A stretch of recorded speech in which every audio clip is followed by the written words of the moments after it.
A day in my life dito sa New Zealand for today's video mga guys. Samahan nyo akong mamasyal dito sa parang paradise na park guys dito sa New Zealand. So ito yung aming dinaanan guys. Papunta dito guys no. Ito yung kalsada. Malapit lang pala ito sa aming tinitirhan guys. Pero nasa 5 minutes lang guys. So ito pala yung entrance nila dito. Actually guys nakita ko siya sa Facebook page. So nakalagay doon guys, may bayad pag 9 AM ka pumunta, pero pag past 12 na ay wala nang bayad guys, no, free na. So, ang ano pala dito guys ay, yung may-ari nito ay nagbibinta pala sila ng mga bulaklak din guys dito sa kanilang entrance. So, ayan nga guys, yung mga tao dyan guys, no, bumibili ng mga display dito na mga bulaklak guys, no.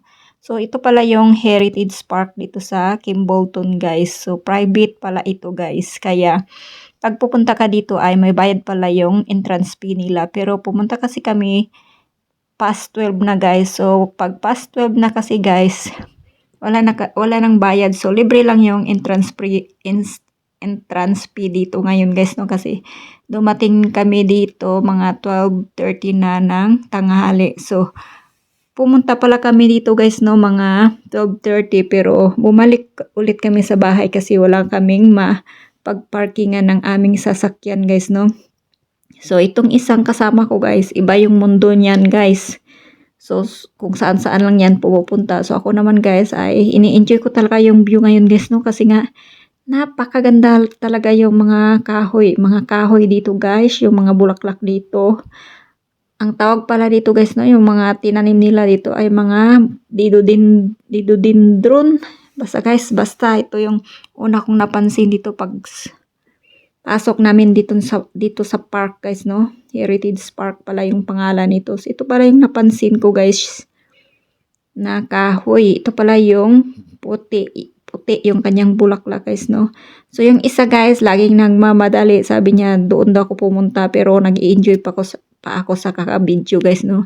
Kasi nga pumunta kami dito guys no pas 1 na talaga guys kasi umalik ulit kami sa bahay kasi wala kaming mapagparkingan kasi ang daming tao talaga na pumunta. So bumalik kami guys siguro nasa 2 o'clock na ng hapon. So mag-close kasi sila ng around 3:30 na ang hapon. Kaya itong kasama ko guys lagi na akong minamadali guys ba. Sabi niya dalian ko daw kasi nga mag-close nga ng 3:30. Pero ako guys ay i-enjoy ko pa talaga itong napakagandang mga bulaklak dito guys no. Yung pangalan pala nitong mga bulaklak dito na kahoy. Actually para siyang kahoy guys kasi malalaki siya. So pangalan pala niyan ay didodendron. Basta mahaba yung kanilang mga pangalan guys. Actually hindi ko talaga kilala yung mga bulaklak dito guys no. Ayan guys, dito nga kami sa Heritage Park. So malapit lang pala ito sa aming tinitirhan. So dalawa pala yung park dito. Yung isa naman ay Garden Cross Hills. Nasa unahan lang yun siya guys. Mas malawak to siya kaysa dito. So ayan guys, yung isa hindi mo talaga ano guys no kasi ibang ano guys, sariling mundo. So sabi niya pupunta siya doon. Ako naman ay sabi ko, every flowers na nakikita ko or ayan guys, may nakita akong bulaklak. So binibidyohan ko talaga kasi sayang naman yung pagpunta namin dito guys no pag hindi ko pakita sa inyo yung aking nakikita guys. So ito pala yung didodendron na mga punong kahoy. Iwan ko ba guys, punong kahoy ba yan o bulaklak kasi kasing laki na siya ng mga kahoy. So matagal na pala yan na tinanim nila guys no. Ito pala yung view ng park dito na Heritage Park dito sa Kimbolton. So ayan nga guys yung mga punong kahoy dito guys. So pasensya na kayo talaga sa aking video guys no kasi nga nagmamadali na talaga kasi malapit na kasi mag-close guys kasi 3:30 ng hapon mag-close itong Heritage Park. So dumating kasi kami dito guys no malapit na mag 3 o'clock. Siguro nasa 3:40 na ng hapon tapos mag-close ng kasi guys 3:30. So yung partner, yung kasama ko guys ay lagi na siyang nagmamadali kasi nga magku-close na nga daw. So ako naman guys ay nawiwili din ako na enjoy ko ba yung mga punong kahoy dito guys na namumulaklak. So yung mga kahoy pala ngayon kasi spring nga guys no, mapupunta na ng summer. So itong didodendron pagdating ng early summer ay namumulaklak na talaga. Yung iba nga dyan guys no ay naglagas na yung mga bulaklak nila. So may iba pa talagang natira guys. So ayan, tingnan nyo naman guys, napakaganda talaga yung mga didodendron dito sa Heritage Park guys no. So last year pala guys ay pumunta kami doon sa Cross Hills Garden. Dito lang din, malapit lang din yun dito guys no. Parang magkasing tabi lang sila pero mas malapad yun, mas malawak. So ito naman ang Heritage Garden Park dito sa Campbellton, New Zealand. So tingnan nyo guys, napakaganda talaga yung mga bulaklak ngayon guys no. Yung isa naman kasi guys nagmamadali kaya itong aking video ngayon guys ay napaka talaga, magalaw talaga guys. Pasensya na kayo. So tiyagaan nyo na lang tingin-tingin dito sa aking video guys no, kasi nga nagmamadali din yung aking kasama, tapos ako ayan nagmamadali na rin ako kasi yung ko rin, yung video stick ko rin guys no ay napakagalaw din. So kailangan talaga yung kamay mo nakasteady. Ngayon guys nagmamadali ako kasi yung isa nagmamadali rin kasi magkuklose na yung Heritage ng 3:30. So may 30 minutes na lang kaming maglakad-lakad dito. Actually guys, malawak din tong Heritage Park guys no. Na siguro nasa 2 hectare o ganun guys. Basta basta malawak siya guys. Tapos yung mga pananim pala dito ay mga didodendron at ibang flowers na hindi ko rin kilala. So lahat yata ng kulay ng didodendron andito na guys. Kaya ini-enjoy ko talaga mag-video guys. Pero yung isa, wag nyo na lang pansinin guys. Kasi may sarili siyang mundo. May sarili siyang pala guys. Yung anong tawag dyan? Location or yung ano ba guys. May sarili siyang daan. Ako din may iba-iba ay direction. May iba siyang direction. Ako may iba din na akong direction. Kasi nga yung focus ko dito guys ay ini-enjoy ko talaga yung mga video guys. Ay ini-enjoy ko talaga mag-video nitong magagandang mga bulaklak ng didodendron flowers ito guys no. Hayaan nyo na yung isa kasi nagmamadali siya kasi mag-close na kasi ito ng 3:30 ng hapon. So yung isa tingnan nyo at doon na palikadlakan na siya, pabalik-balik na siya habang ako andito pa nagbi-video pa dito guys no. Actually guys kukunti lang yung tao pala na pumunta ngayon guys kasi siguro yung iba early sila pumunta tas umuwi na so yung tao ngayon guys ay kukunti na lang talaga, siguro nasa 5 or 6 na lang yung tao na nakita ko kanina doon sa entrance guys no. Tapos kami na lang yung gumagala-gala dito sa tumitingin-tingin dito ng kanilang mga pananim. Actually ito pala ay pine tree, so may iba't ibang uri pala at dahon yung pine tree guys no. So napansin ko yung mga punong kahoy dito, yung kanilang mga kahoy. Ayan, tingnan nyo naman yung kulay nitong dahon guys no. Para siyang purple na, para siyang maroon. At ito naman pala yung mga dahon ng pine tree dito guys. Actually guys, 4 or 5 klase na dahon ng pine tree yung nakita ko guys no. Napakaganda siya guys, para siyang plastic kung tingnan. Para siyang guys ba, tingnan nyo ito pala yung pine tree. Yung mga dahon ng pine tree ay iba't iba din pala, iba't ibang variety din pala. Yung mga pine tree, may iba't ibang variety din pala yung pine tree guys no. Ayan kakaiba talaga yung kanilang mga dahon guys. Ayan, ini-enjoy ko talaga mag-video dito guys. Sinukuhanan ko talaga ng mga picture or video ng mga kahoy na nakikita ko ngayon at mga bulaklak. So yung isa naman ayan, tinatawag na naman niya ako guys no. So nagmamadali na naman siya. May iba siyang direction guys. Samantala ako dito, nag-enjoy pa ako mag-video. So yan nga tingnan nyo guys.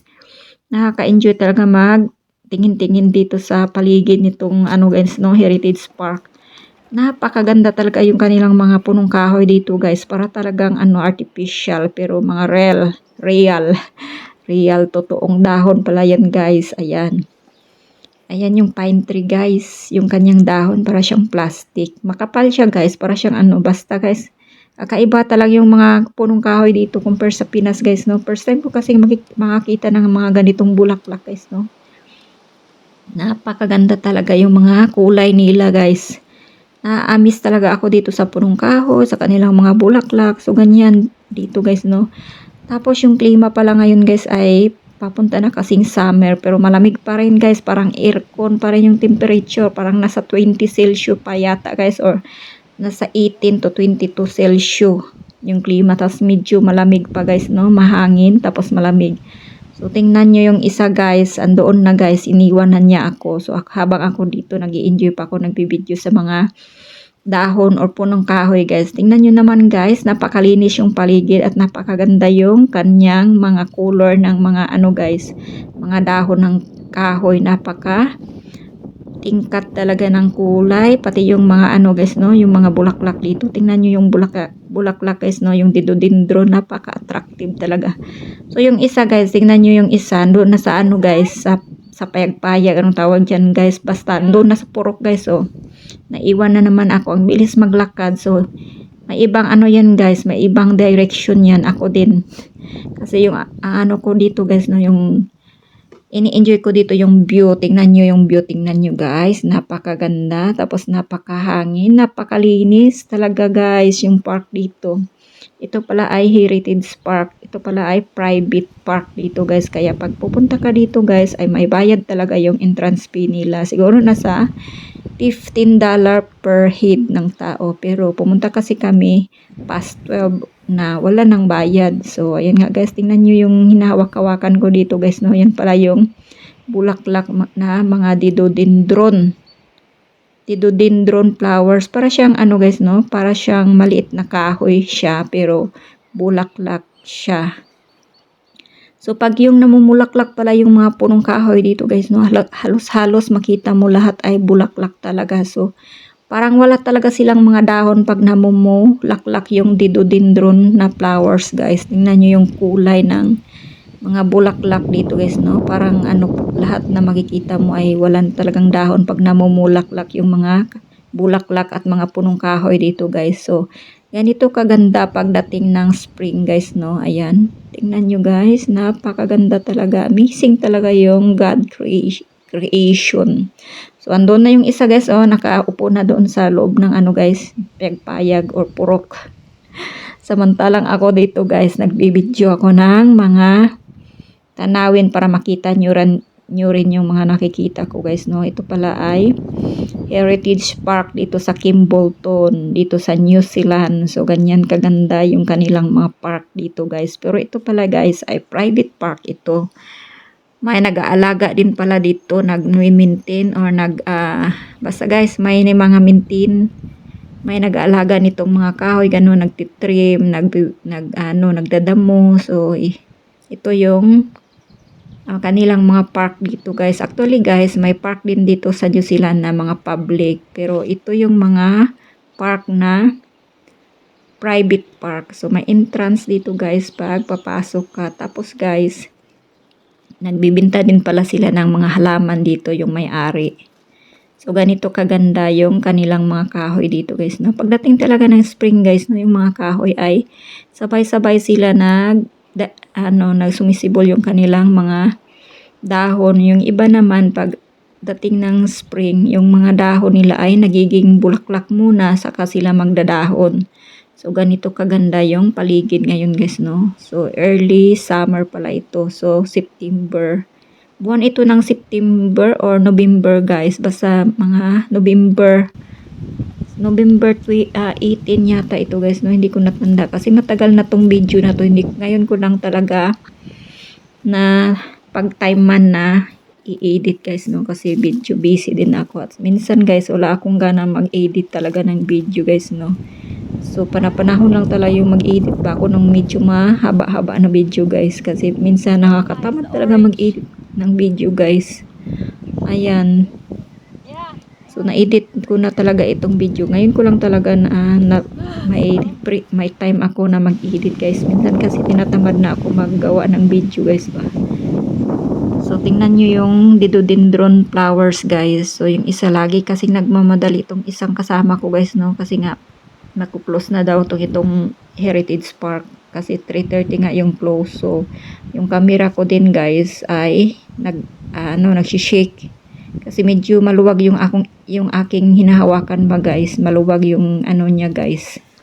So, mahirap talaga pag ikaw lang yung nagbibideo sa sarili mo guys, no? Ayan, ganito kaganda yung mga dendron flowers guys, no? I hope you like my video guys. I hope you like and share naman guys at pakilablab na lang kung nagustuhan nyo yung aking video and pakisubscribe na lang guys para lagi kayong updated sa aking mga video guys. So, thank you for watching. Hanggang dito na lang guys. I hope you like my video and see you in my next video. And paki-comment na lang kung saang bansa kayo nanonood guys para alam ko kung saang bansa pala ito nakakaabot itong aking video. And I hope you like it. At hanggang dito na lang. Bye-bye!